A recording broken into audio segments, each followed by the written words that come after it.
প্রতিটি স্টুডেন্টের কাছে রিকোয়েস্ট, যদি কোনো সিলি মিস্টেক হয়ে যায় তাহলে ক্ষমা করুন। হাই স্টুডেন্টস, আমি তপন স্যার।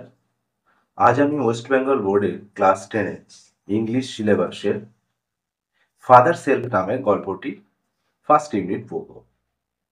ফাদার্স হেল্প এই গল্পটি ইজ রিটেন বাই আর কে নারায়ণ।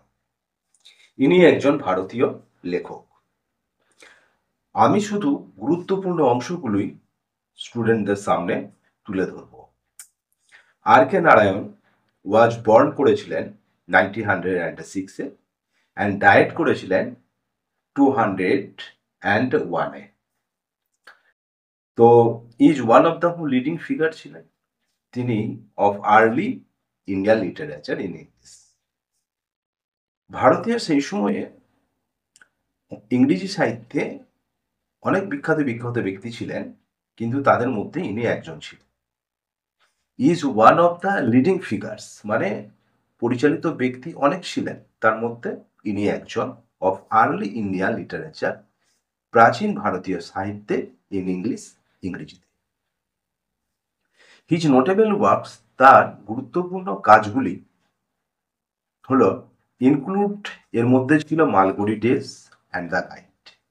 অর্থাৎ তিনি গুরুত্বপূর্ণ লেখা লিখেছিলেন যে দুটির নাম হচ্ছে মালগুড়ি ডেজ একটি এবং আরেকটি হচ্ছে দ্য গাইড।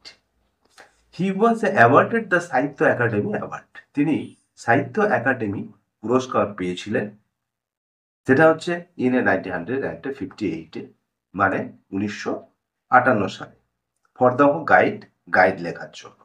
তাহলে এই প্যারাটার মধ্যে আমরা কি পেলাম না, লেখক সম্পর্কে কিছু ইনফরমেশন পেলাম, যেটা হচ্ছে আর কে নারায়ণ। ইনি জন্মেছিলেন 1906 সালে এবং মারা গিয়েছিলেন 2001 সালে।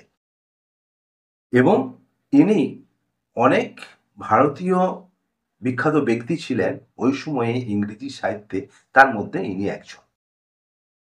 তারপরে হচ্ছে তার বিখ্যাত লেখাগুলোর মধ্যে হচ্ছে মালগুড়ি ডেজ এবং গাইড, এই দুটি হচ্ছে তার বিখ্যাত লেখা।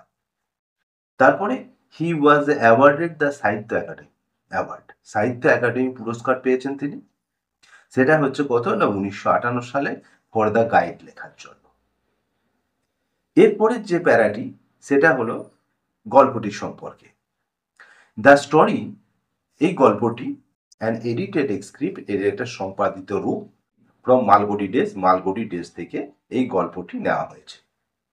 ইজ অ্যাবাউট এ ইয়ং বয়, এটা একটি কম বয়সী ছেলে সম্পর্কে, কল্ট, যার নাম হচ্ছে স্বামীনাথন, বা যাকে স্বামীনাথন বলে ডাকা হয়। হুইচ আনউইলিং, যে অনিচ্ছুক ছিল, টু গো টু স্কুল, মানে স্কুল যেতে, মানে সে স্কুল যেতে চাইতো না। বাট কিন্তু ইজ ফোর্সড, বাধ্য হতো, বাই হিজ এ ফাদার, তার বাবার দ্বারা, টু অ্যাটেন্ড স্কুল, স্কুলে যোগ দেওয়ার জন্য, মানে স্কুলে যেতে তার বাবার জন্য সে বাধ্য হতো। দ্য স্টোরি এক্সপ্লোরস, এখানে গল্পটি প্রকাশ করছে যে হাউ, কিভাবে, থ্রু দ্য ইভেন্টস, এই ঘটনাগুলোর মধ্যে দিয়ে, দ্যাট ফলো, যেটা অনুসৃত হচ্ছে বা যেটা দেখানো হচ্ছে যে সমীজ ও অরিজিনাল রিজার্ভেশন, আসলে সমীর মনে কি ছিল সেইটা, অ্যাবাউট হিজ টিচার, তার শিক্ষক স্যামুয়েলের সম্পর্কে। গেট ট্রান্সফর্মড কনসিডারেবলি, এটা খুব বিবেচনা সহকারে, এটা এই যে গেট ট্রান্সফর্মড, এটা পরিবর্তিত একটা রূপ দেখা যায়। তাহলে এই প্যারাটার মধ্যে কি পেলাম না, এই গল্পটি এটা একটা সম্পাদিত রূপ মালগুড়ি ডেজ থেকে, মানে মালগুড়ি ডোজ একটি হচ্ছে বড় গল্প, সেখান থেকে একটি ছোট অংশ এইটা নেওয়া হয়েছে, সেটাই হচ্ছে edited scripts. Is about a young বয়, এটা পুরোটা কি একটা কম বয়সী ছেলে সম্পর্কে, যার নাম হচ্ছে স্বামীনাথন, যে স্কুল যেতে চায় না, মানে is unwilling to go to school, মানে স্কুল যেতে চায় না। But is forced by his father, এবং সে তার বাবার দ্বারা যেতে বাধ্য হয়, মানে টু অ্যাটেন্ড স্কুল, স্কুলে যোগ দিতে বাধ্য হয়। দ্য স্টোরি এক্সপ্লোরস, এখানে গল্পটা প্রকাশ করছে যে হাউ, কিভাবে, থ্রু দ্য ইভেন্টস, এই ঘটনার মধ্যে দিয়ে, দ্যাট ফলো, যেগুলো দেখানো হচ্ছে আর কি, Samir's original reservation about his teacher, যে সমীর আসলে মনে কি ছিল তার শিক্ষক স্যামুয়েল সম্পর্কে, গেট ট্রান্সফর্মড কনসিডারেবলি, যেটা খুব বিবেচনা সহকারে পরিবর্তিত হয়েছে।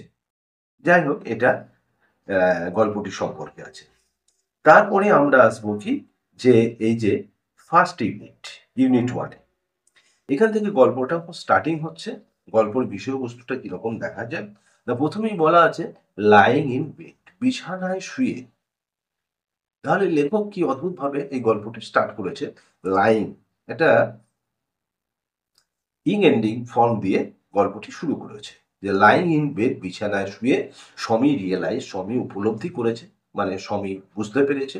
যখনই বুঝতে পেরেছে উইথ এ শাডার, তখন সে ঝাঁকনি দিয়ে উঠেছে। মানে হঠাৎ মনে পড়ে গেছে ঘটনাটা বা ব্যাপারটা, তাই সে ঝাঁকনি দিয়ে উঠেছে শুয়ে থাকা অবস্থায়। That day it was of Monday morning. কোনটা মনে পড়েছে? যে এটা হচ্ছে একটা সোমবারের সকালবেলা। কারণ হচ্ছে ইট লুক অ্যাজ দো, এটা তার কাছে দেখাচ্ছিল ঠিক যেন এরকম অনলি এ মোমেন্ট এগো, এক মুহূর্ত আগে। কি দেখাচ্ছিল? না, ইট ওয়াজ এ ফ্রাইডে। এটা তার মনে হচ্ছিল এক মুহূর্ত আগে যে এটা শুক্রবার। কিন্তু যখনই তার এটা মনে পড়ে গেল যে এটা সোমবার, সে ঝাঁকনি দিয়ে সঙ্গে সঙ্গে উঠে পড়ল বিছানা থেকে। Already Monday was A here, ইতিমধ্যেই মন্ডে মানে সোমবারটা এসে গেছে। হি হোপড, সে আশা করেছিল, he didn't have to go to school, যে তাকে স্কুলে যেতে হবে না, এটা সে আশা করেছিল। কি দেখা গেল? অ্যাট এ 9 o'clock, যে বেলা 9টার সময়, স্বামীনাথন সহ ওয়েল্ট, স্বামীনাথন চিৎকার করে কাঁদছে। কি বলছে? আই হ্যাভ এ হেডেক, আমার মাথা ব্যথা করছে। মাদার জিনিয়াসলি সাজেস্টেড, মা খুব উদারভাবে তাকে নির্দেশ দিয়ে দিল বা বলে দিল দ্যাট স্বামী মাইট স্টে অ্যাট হোম, তুমি আজ বাড়িতে থাকতে পারো।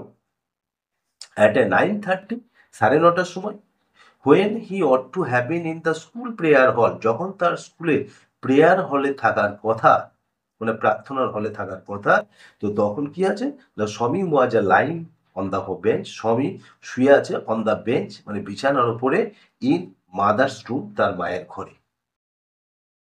তখন ফাদার আস্কড হিম, বাবা তাকে জিজ্ঞেস করলো, have you no school today, তোমার কি আজ স্কুল নেই? তো হেডেক, স্বামী রিপ্লাইড, স্বামী উত্তর দিল, আমার মাথা ব্যথা করছে। ওই যে ননসেন্স, নির্বোধ বা বোকা, ড্রেস আপ অ্যান্ড গো, পোশাক পরো এবং চলে যাও। হেডেক, মাথা ব্যথা করছে। তারপর কি বলছে? যে loaf about a less on a Sunday, যদি তুমি রবিবারে কম ঘোরাঘুরি করতে, অ্যান্ড এবং you will be without a headache on Monday, তাহলে সোমবারে তোমার আর এরকম মাথা ব্যথা করতো না। মানে তার মাথা ব্যথাটা করছে সে রবিবারে অতিরিক্ত ঘোরাঘুরি করেছে বলেই। স্বামী জানতো how strict his father could B, তার বাবা কতটা কঠোর হতে পারে। তাই সে কি করলো না, সো হি যে চেঞ্জ ট্যাকটিস, তাই সে বলার কৌশলটা বদলে নিল। কিভাবে? না, I can't go so late to the class, আমি এত দেরিতে ক্লাসে যেতে পারবো। ক্লিয়ার হয়েছে এ পর্যন্ত? তাহলে এখানকার বিষয়বস্তুটা কিরকম? না, প্রথমে হচ্ছে যে স্বামী বিছানায় শুয়ে আছে। তারপরে তার যখন হঠাৎ মনে পড়ে গেল যে এটা সোমবারের সকালবেলা, তখন সে ঝাঁকনি দিয়ে উঠে পড়ল। এবং এটা এক মুহূর্ত আগে তার কাছে কি দেখাচ্ছিল? না, এটা তার কাছে শুক্রবার বলে মনে হচ্ছিল।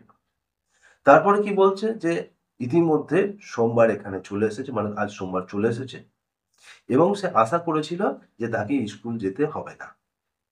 তাই সে বেলা ৯টার সময় একটু কাঁদছে, দিয়ে বলছে যে, "I have a headache", আমার মাথা ব্যথা করছে। তো মা উদারভাবে সাজেস্টেড করে দিল তাকে যে, "স্বামী মাইট স্টে অ্যাট হোম", তুমি ঘরে থাকতে পারো আজকে বা বাড়িতে থাকতে পারো।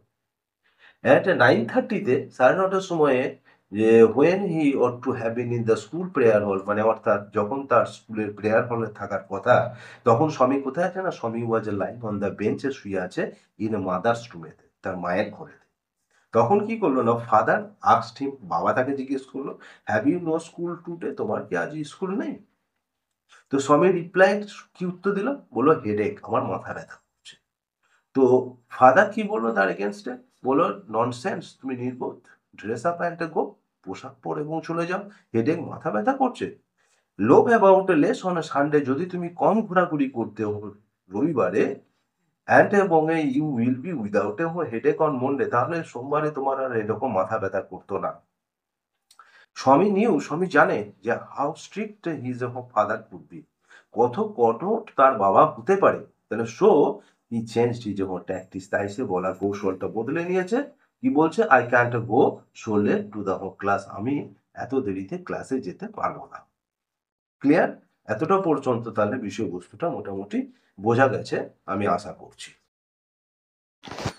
আমি প্রতিদিনের মতো আবারও বলছি যে স্ক্রিনে দেওয়া কোর্সগুলি আমি অনলাইন এবং অফলাইনে পড়াই, তাই আগ্রহী ছাত্রছাত্রীরা এই নাম্বারে যোগাযোগ করতে পারো এবং সাবস্ক্রাইব করে সাথে থাকো। Thank you. নেক্সট এখানে আছে, বলছে you will have to, it is your own fault. তার বাবা কি বলছে? যে ইউ উইল হ্যাভ টু মানে তোমাকে যেতে হবে। It is your own fault, এটা হচ্ছে তোমার নিজের ভুল। What will the teacher think if I go so late?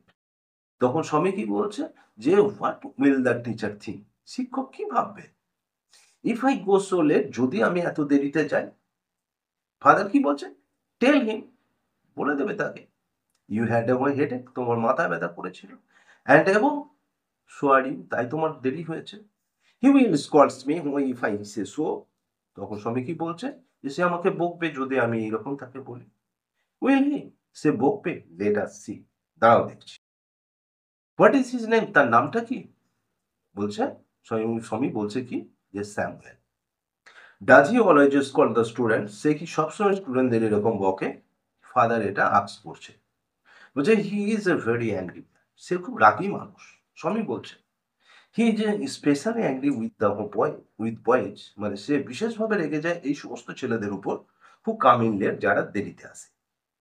I would not like to go late so Samuel class, তাই আমি চাই না স্যামুয়েলের ক্লাসে এত দেরিতে যেতে।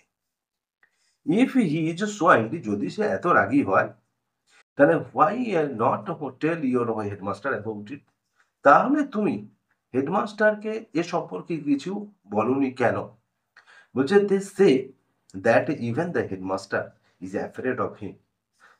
এখানে স্বামী বলতে চেয়েছে যে এখানে এইরকম সবাই নাকি বলে, যে দে সে তারা সবাই নাকি বলে, মানে স্টুডেন্ট থেকে ছাত্র, টিচার থেকে শুরু করে, যে দ্যাট ইভেন দ্য হেডমাস্টার, যে এমনকি হেডমাস্টার পর্যন্ত ইজ অ্যাফ্রেড, সেও ভয় পায় অফ হিম, ওই স্যামুয়েল টিচারকে, কারণ সে খুব রাগী বলে। তাহলে এখানকার বিষয়বস্তুটা মোটামুটি ক্লিয়ার হচ্ছে যে ফাদার বলছে যে এটা তোমাকে যেতে হবে কারণ তোমার নিজের ভুল। সমলেতন বলছে যে যদি আমি এত দেরিতে যাই তাহলে শিক্ষক কি ভাববে? তখন ফাদার বলছে তুমি টেল হিম করে দিও যে তোমার হেডেক হয়েছিল, তোমার মাথা ব্যথা করেছিল, তাই তোমার দেরি হয়েছে। তো he will scolds me if I say so, তখন শ্রমিক বলছে যে যদি আমি এরকম বলি তাহলে তো আমাকে বকবে।